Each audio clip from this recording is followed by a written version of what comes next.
ஒவ்வொரு வருஷமும் திருச்செந்தூருக்கு தவறாம போய் முருகப்பெருமான வழிபடக்கூடிய நீங்க ஒரு விஷயத்த கவனிச்சு பாத்திருக்கீங்களா? திருச்செந்தூர் அப்படிங்கிறது 6 படை வீடுகள்ல 2ஆம் படை வீடு. சூரபதுமனை போர் பண்ணி முருகப்பெருமான் வதம் பண்ணினாருங்கிற கதையெல்லாம் நமக்கு தெரியும்.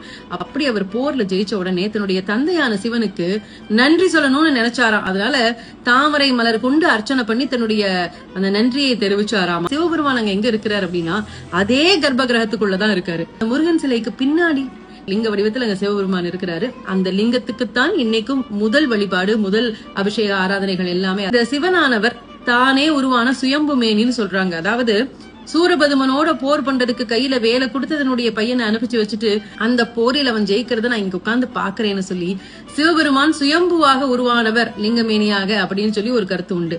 இன்னொரு பக்கம் பார்த்தா இப்படி போர்ல ஜெயிச்சதனுடைய அந்த நன்றி செலுத்தக்கூடிய வகையில இந்த சிவபெருமானை, இந்த லிங்கத்தை நம்ம முருகப்பெருமான் தான் உருவாக்கி வழிபாடு செஞ்சாருங்கிற ஒரு கருத்தும் இருக்கு.